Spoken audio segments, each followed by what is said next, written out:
Iran US Israel conflict जो है, इसके ऊपर की नोट्स हैं। अब आप देखें कि क्या हुआ है कि ग्लोबल ऑयल प्राइसेस जो हैं और गैस प्राइसेस जो हैं वो बढ़ना शुरू हो गई हैं। वजह आपके सामने है, स्ट्रेट ऑफ हॉर्मुज़ जो है वो ब्लॉक्ड है। प्रोडक्शन कई मुल्कों में पैरालाइज हो गई है, जैसे इराक में पैरालाइज है। सऊदी अरेबिया की अरामको बंद थी, अभी मुझे नहीं पता खुल गई है कि नहीं, लेकिन वो जब हिट हुई बंद हो गई थी। कुवैत और यूएई ने प्रिकॉशनरी तौर पे अपनी ऑयल प्रोडक्शन को कट कर लिया है, रोक लिया है। और स्टोरेज काउंटडाउन जो है वो हर जगह चल रहा है। क्रिटिकल रिसोर्स है कि पाकिस्तान में कितने दिन का है, इंडिया में कितने दिन का है, बांग्लादेश में कितने दिन का है, दीगर ममालिक में कितने दिन का है, उस हिसाब से लोग अब राशनिंग कर रहे हैं और नई पॉलिसीज आ रही हैं। फिर आप ये देखें कि रीजनल एस्केलेशन जो है अब उसमें ईरान ने बड़ी तेजी के साथ अपने एक नए लीडर को मुंतखब कर लिया है, जनाब आयतुल्लाह मुश्तबा खामेनेई जो हैं, अब वो सुप्रीम लीडर हैं ईरान के। और यानी एनवायरमेंटल इम्पैक्ट जो है इस सारी जंग का वो बड़ा खौफनाक हो रहा है।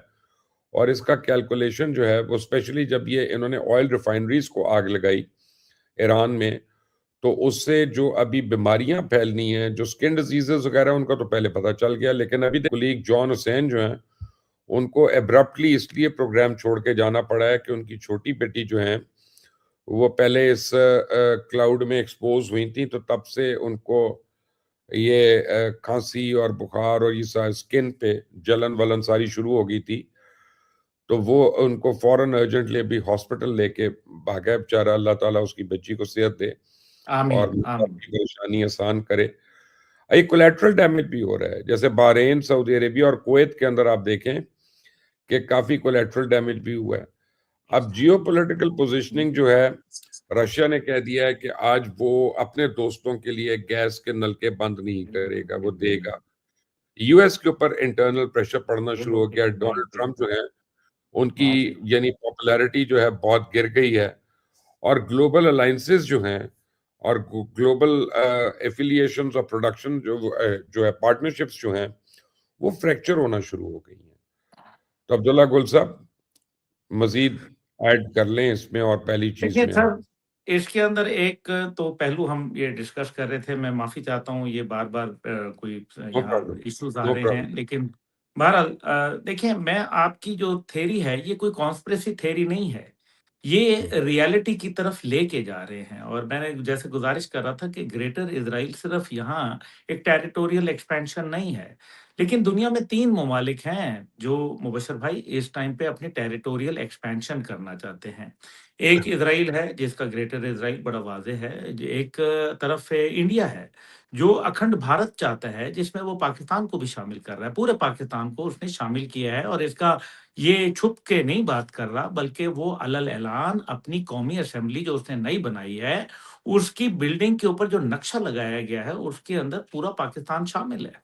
तीसरा मुल्क है अमेरिका, जो कभी कहता है कि ग्रीनलैंड मुझे दे दो, कभी कहता है कनाडा मेरा, कभी वो कहता है कि साउथ कोरिया के अंदर जो हमारे अड्डे हैं वो मेरे नाम पे कर दो, यानी कि अमेरिका की जमीन बना दो। और इसी तरह से जापान में जो अड्डे हैं वो जापान की जगह वो अमेरिका की जमीन बन जाए।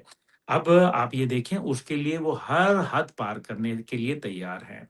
अगर इनसे आप ये सोच रहे हैं कि ये कोई अखलाकियात या कोई जिनीवा कन्वेंशन के आदाब या कोई कहेंगे कि जी फास्फोरस बम, तो फास्फोरस वाइट बम आज उन्होंने मारे हैं लेबनान के अंदर। इसी तरीके से माजी में न्यूक्लियर बम अमेरिका मार चुका, नेपॉम बम मार चुका, मदर ऑफ ऑल बम मार चुका, डेजी कटर मार चुका। मतलब आप you name any illegality, any immorality, तो वो आपको वहां मिलती है। अब इसके अंदर ये कोई भूल चूक में ना रहे।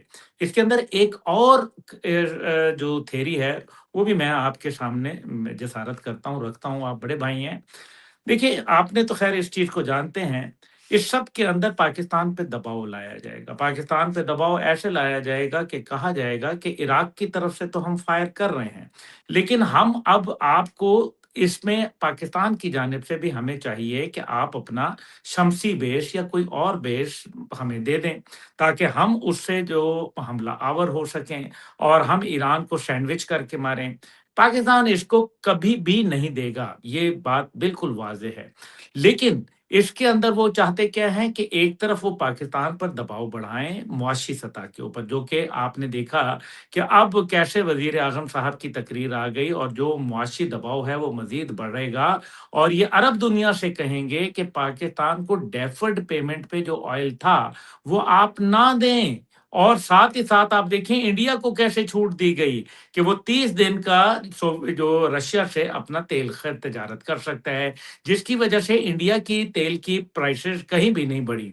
तो ये जो सूरत हाल है इसमें एक और साथ ही साथ आईएमएफ और वर्ल्ड बैंक को ये हिदायत की जाएगी कि आप किसी सूरत पाकिस्तान को अपनी किस्त ना दें ताकि रोटी अच्छी या बम अच्छा, इस बात के ऊपर वो पाकिस्तान को लाना चाहते हैं। तो बी प्रिपेयर्ड कि ये एक बहुत बड़ा झटका आपके लिए आ रहा है और वो उनका जो अज़ाइम है, जो मेरे वालिद हमेशा कहते रहे, आपसे तो वो बहुत ही प्यार करते थे।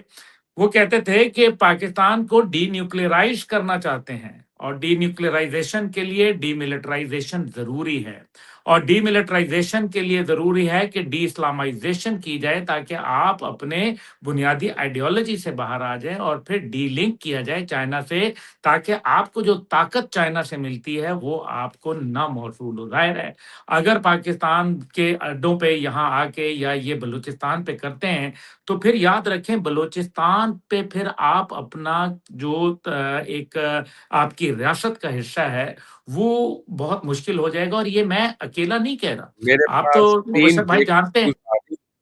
मैं आपको 3 ब्रेकिंग न्यूज़ देता हूँ, बहुत ही इम्पोर्टेंट है तीनों। एक तो प्रेज़िडेंट पुतिन ने अभी रशियन गवर्नमेंट को ऑर्डर किया है फौरन कि इवैल्यूएट करें halting energy supplies to Europe, कि वो कैसे होगा।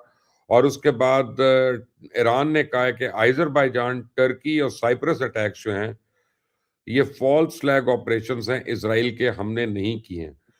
और प्रेसिडेंट उर्दुगान का बहुत इंपॉर्टेंट मैसेज आ गया, वो आपको मैं पढ़ के सुना देता हूँ अंग्रेजी में। वो कहते हैं कि no one should make miscalculations, no one should fall in the trap of the Zionist massacre network that seeks to pit one brother against another. We welcome the statements made by our brothers in the Iraqi Kurdish region and sincerely believe that they will not fall for this game. और साथ ही एक tweet आपको दिखाता हूँ, Iranian Ali Ali Zaidi की tweet है। ये बड़ी इंटरेस्टिंग है और इन्होंने ट्रंप को बहुत कारी ज़रब लगाई है। कहते हैं US spent 20 years and trillions of dollars, यानी जब तालिबान को रिप्लेस कर किया था यूएस ने, तो 20 साल लगाए और $2 ट्रिलियन लगाए और फिर हुकूमत तालिबान को ही देके आई और उनका डोनाल्ड ट्रंप ने रिप्लेस कर दिया एक आयतुल्ला खामेनाई को दूसरे आयतुल्ला खामेनाई से 9 दिन में, the most efficient US president. तो ईरान जो है वो भी वक्तन फवक्तन डोनाल्ड ट्रंप की क्लास ले रहा है, चीजें ले रहा है इन चीजों पे। बट अब्दुल्ला, ये जो रशियन प्रेसिडेंट की जान आ गई है, ये बहुत इंपॉर्टेंट है। क्या इसको हम देख रहे हैं कि किसी तरह वो अब इसमें पड़ने वाले हैं लड़ाई के बीच में? सर ये जो ब्रेकिंग आई है आपने दी है ये मैं उसी तरफ जा रहा था। मैं मुबशर भाई ये कह रहा था कि बलूचिस्तान को भी तो एक वो नक्शा है ना 2006 का रैल्फ पीटर का ब्लड बॉर्डर, उसके हम्म। अंदर आज़ाद दिखाया हुआ है बलूचिस्तान को, ये तो वो करने जा रहे हैं।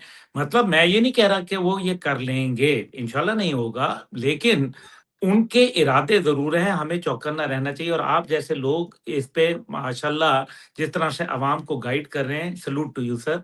और दूसरी जानिब जो आपने ये बात कही है, देखें अभी ये ट्रैप कैसे है, पहले अज़रबैजान का जो ड्रोन हमला था, उसके अंदर फँसाने की कोशिश की गई, वहाँ वो उन्होंने मामला, क्योंकि आपको पता ही है कि वहाँ भी डोनाल्ड ट्रंप के कदम रंजा मौजूद हैं और वो वहाँ जिस अंदाज के अंदर एक और उनका कॉरिडोर है, जिसको ट्रंप कॉरिडोर कहा जाता है, वो बनाने की कोशिश की जा रही है। वो भी एक बड़ा खतरनाक अमल है, लेकिन हम इसको ज़रा साइड पे करते हुए हम तुर्की की तरफ चले जाते हैं। तुर्की के ऊपर हमले का मतलब ये है कि वो नेटो मेंबर है और नेटो ये कहता है कि हमारे एक मुल्क पर हमला, हमारे तमाम ममालिक पर हमला तस्वर किया जाएगा। दिस मीन्स कि अब नेटो को अंदर सक इन करने के लिए, जो शुरू दिन से हम ये कह रहे थे कि ये वर्ल्ड वॉर 3 की तरफ ये जो शैतान याहू है, ये वहां वर्ल्ड वॉर 3 करवाना चाहता है, ताकि इस सब के अंदर अमेरिका को इस्तेमाल करना चाहता है, क्योंकि उसको पता है एक दफा खित्ते से अगर अमेरिका निकल गया तो लोग इसकी चटनी बना के रख देंगे, क्योंकि अंदरूने मुल्क भी इसको प्रॉब्लम्स हैं। आपके सामने ही है कि जिस तरीके से नरेंद्र मोदी के वहां कैनेसेट के खिताब का वॉकआउट हुआ और फिर इसके ऊपर एलिगेशन है, चार्जेस हैं करप्शन के। डोनाल्ड ट्रंप ने बारहा इजरायली प्रेसिडेंट को रिक्वेस्ट की कि आप इस पे चार्जेस खत्म कर दें, तो उन्होंने कहा मैं नहीं कर सकता, सुप्रीम कोर्ट के पास ये फैसला है। अब ये तमाम बातें आखिर क्यों की जा रही हैं, ये असल में बड़ा अहम सब्जेक्ट है, ताकि नेटो के ऊपर कोई अमल हो ईरान की जानिब, और फिर ईरान क्योंकि अभी इनसे संभल नहीं रहा, और वो ये चाहते हैं कि ईरान जो नेटो है वो आपको पता ही है डोनाल्ड ट्रंप से दूर हुआ है, यूरोपियन यूनियन के अंदर मजीद फड्डे पड़ चुके हैं। और जिस तरीके से अब सदर पुतिन जो कह रहे हैं, और इससे पहले जो कल उनका मिनिस्ट्री का बयान आया है, वजारत खारजा का, कि आप अगर न्यूक्लियर का इस्तेमाल हुआ तो पूरी दुनिया के लिए फिर एक नया मुसीबत खुल जाएगी और पूरी दुनिया गैर महफूज हो जाएगी। ये उन्होंने बयान क्यों दिया? दिस मीन्स कि तुम अगर यहाँ करोगे तो फिर यूक्रेन की भी खैर नहीं है, फिर दीगर ममालिक की भी खैर नहीं है, और आज़ादाना और जी, खुद मुख्ताराना ये फैसले हमारे हुआ एक करेंगे। एक व्यूअर ने बड़ा इम्पोर्टेंट सवाल पूछा है कि what is the purpose of attacking Iran. देखिए, ईरान से तेल के ऊपर डिपेंडेंट है चाइना, वेनेजुएला से तेल के ऊपर डिपेंडेंट है चाइना। चाइना दुनिया की सबसे बड़ा प्रोडक्शन हाउस है। तो चाइना की अगर प्रोडक्शन रुकती है तो उसकी प्रोडक्शन महंगी होती है, और जो उसके मुतबादिल गुड्स हैं दूसरे ममालिक के, उनको अपना जो है उसे कम्पीट करने का मौका मिलता है। और जिस तरह वेनेजुएला का तेल जो है वो अमेरिका कंट्रोल कर रहा है, वो चाहता है कि ईरान का तेल भी वो कंट्रोल करे, तो उसके बाद जो है वो वर्ल्ड इकोनॉमी जो है या फास्टेस्ट ग्रोइंग इकोनॉमी चाइना की है, उसके ऊपर किसी तरह कंट्रोल करे। इसका एक बैकग्राउंड समझ लें। जब पहली गल्फ वॉर हुई थी, डेजर्ट स्टॉर्म, कुवैत के ऊपर इराक ने कब्जा किया और फिर कुवैत को लिबरेट कराने के लिए एलाइड फोर्सेस गई, तो कुवैत का जो तेल था वो अमेरिका नहीं ले रहा था। तो लोग यही हैरान थे, परेशान थे कि अमेरिका को क्या जरूरत है ऐसे तेल यानी ऐसे मुल्क में जाके लिबरेशन की लड़ाई लड़ना, जिसके ऊपर वो डिपेंड ही नहीं करता, जिसका ऑयल ही नहीं उसको चाहिए।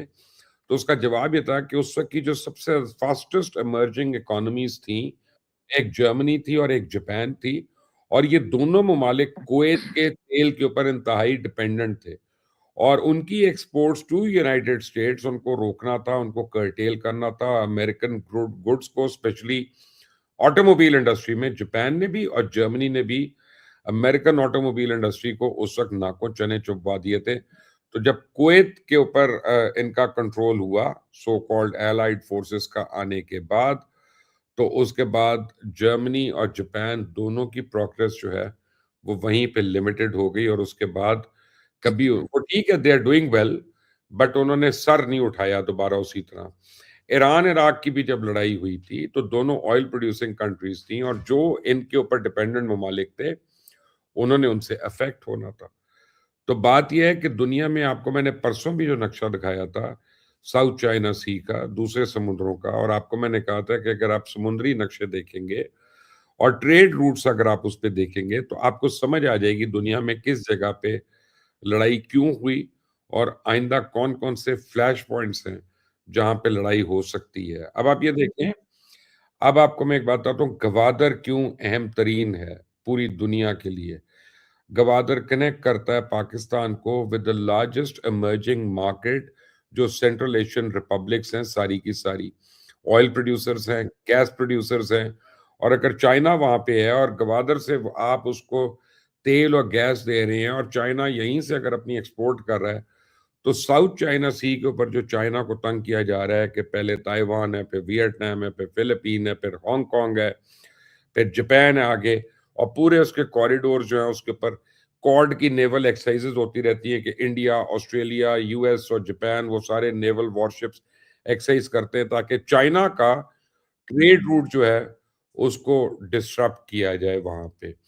तो चाइना की लाइफलाइन जो है वो सिर्फ और सिर्फ गवादर पोर्ट बनती है, और अगर गवादर बन जाती है और पाकिस्तान और ईरान के ताल्लुकात बेहतर हो जाते हैं, जो कि नहीं है, तो चाबहार और गवादर अगर लिंक हो जाते हैं तो ये दुनिया का सबसे बड़ा ट्रेडिंग पोर्ट जो है वो दुनिया का सबसे बड़ा बन जाएगा, जो 1/3 ऑफ द वर्ल्ड पॉपुलेशन को केटर कर रहा होगा।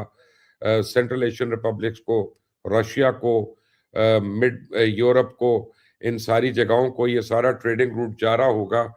तो पाकिस्तान में भी इसलिए दहशतगर्दी करानी है और गवादर को भी इसलिए उसमें प्रॉब्लम्स करानी है, बीएलए को भी पैसे देते रहने हैं और टीटीपी को भी देते रहना है कि पाकिस्तान में अपना गंद करते रहो।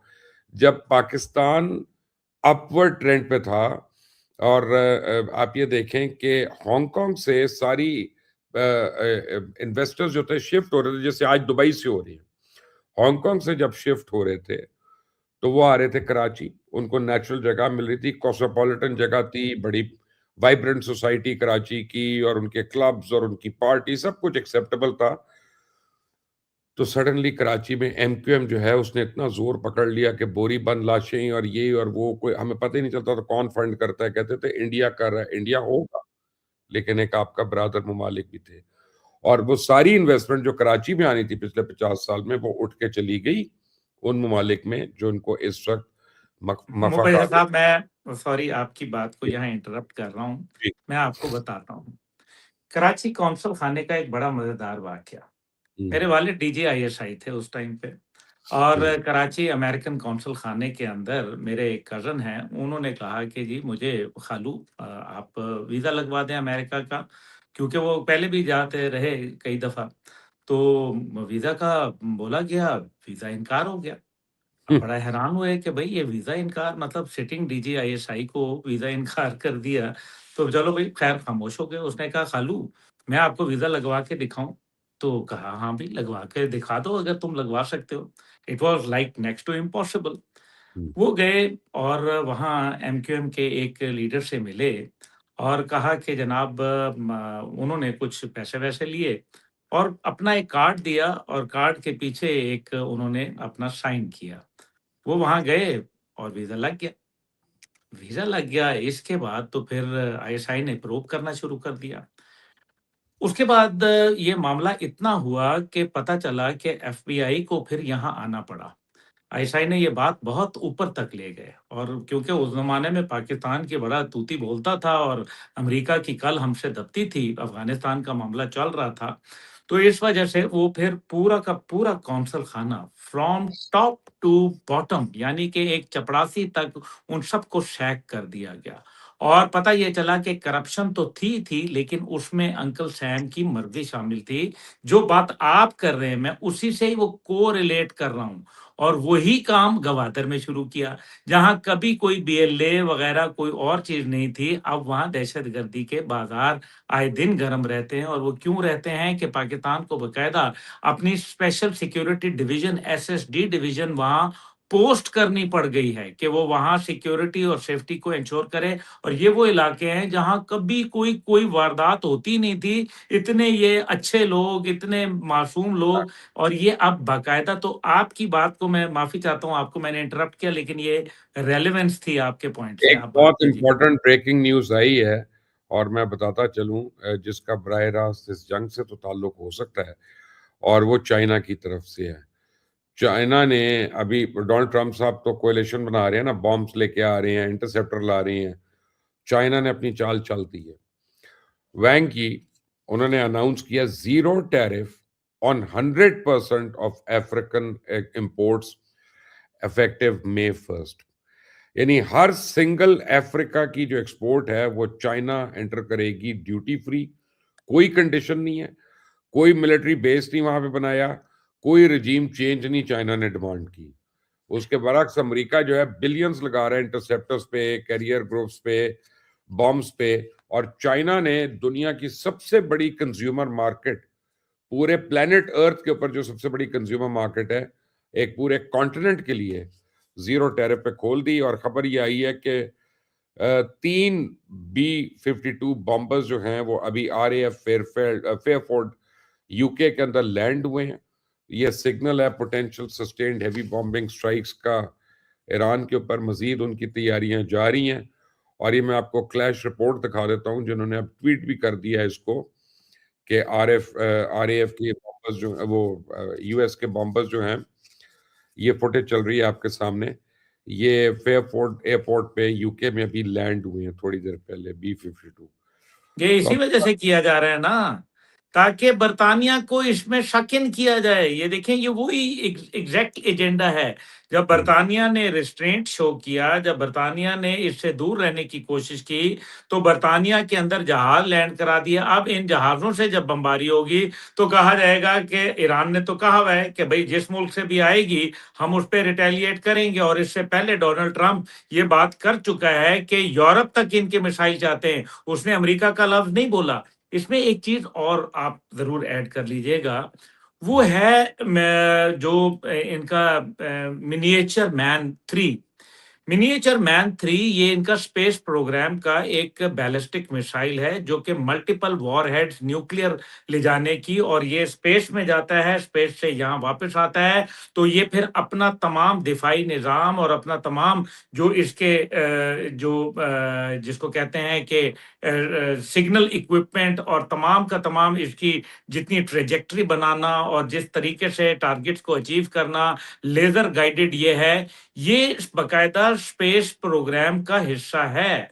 और ये जो यूनाइटेड स्टेट्स ने ये में अभी आपको याद है 2025 के अंदर इसका तजुर्बा भी किया था। तो ये मिनिएचर मैन एक बहुत ही खतरनाक मिसाइल है, और अमेरिका ये चाहेगा कि वो हर चीज़ को ट्राई करे। और ईरान एक बेहतरीन जगह है। अब जो अफ्रीका की आपने बात कही है, ये बिल्कुल सही किया उन्होंने, क्योंकि असल में मिडल ईस्ट के अंदर चाइना का गला घोंट के बुनियादी तौर पर चाइना का रास्ता अफ्रीका के अंदर रोकना था।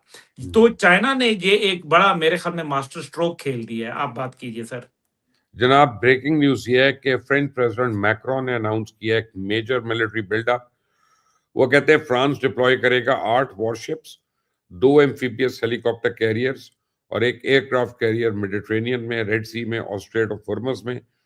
और मैक्रोन ने यानी तड़ी लगाई है कि अगर साइप्रस पे हमला हुआ तो हम समझेंगे कि पूरे का पूरा यानी यूरोप के ऊपर हमला हो गया ये।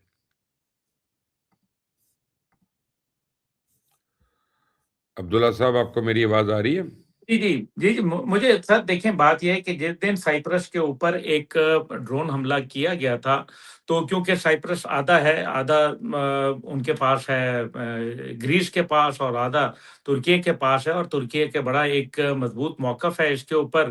देखें, साइप्रस का मामला जो है वो बड़ा ख़तरनाक है, क्योंकि साइप्रस के हवाले से पहले ही जिस दिन मैक्रोन ने ये बात कही थी कि मैं अपना एक एयरक्राफ्ट कैरियर भिजवाऊँगा। अब ये ज़ाहिर है उसके साथ जितने भी लवाज़मात हैं, ये भिजवा के ये साबित करना चाह रहे हैं कि हम भी इस तमाम इससे एक बात साबित हो रही है कि ये वॉर थिएटर फैल रहा है। और इससे एक बात और साबित हो रही है, जो अभी सदर पुतिन ने जो इनके ऊपर एनर्जी के हॉल्ट लगाया है, उससे ये बात साबित हो रही है कि ये जंग अमली तौर पर भी अब रूस और चीन इससे ज़्यादा देर अपने आप को अलग दूर नहीं कर नहीं रख पाएँगे।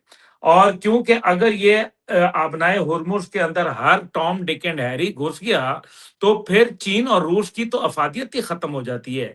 तो जो काम मेरे ख़्याल में महीनों पे मुहीत होना था, अब वो दिनों में हो रहा है। और यहाँ अमेरिका एक बड़ी स्ट्राइक करके ये भी कोशिश करेगा कि मैं निकल ना हूँ, मैं इस जगह से जान छुड़ा लूँ, ताकि मुझे उनको भी समझ आ गई है कि इज़राइल उनको घसीट रहा है जंग के अंदर। और जो डीप स्टेट अमेरिका है, उसको ये बात बखूबी इल्म है। देखिए ना, इसके ऊपर जो अमेरिकन्स जो ओरिजिनल अमेरिकन्स हैं, उनको तो पता है कि डोनाल्ड ट्रंप किस किस्म की शख्सियत रखते हैं और एप्स्टीन फाइल के अंदर क्या है, क्या नहीं है। तो ये सारी चीज़ें अपनी जगह, लेकिन उनको ये तो थ्रेट है ना कि इससे अमेरिका बहुत जल्द अपना बतौर सुपर पावर स्टेटस लूज़ कर जाएगा। देखिए ना, F-15E 1980 में ये जहाज़ बना। 1980 के बाद से ये जहाज़ कभी किसी किस्म के हादसे का शिकार नहीं हुआ।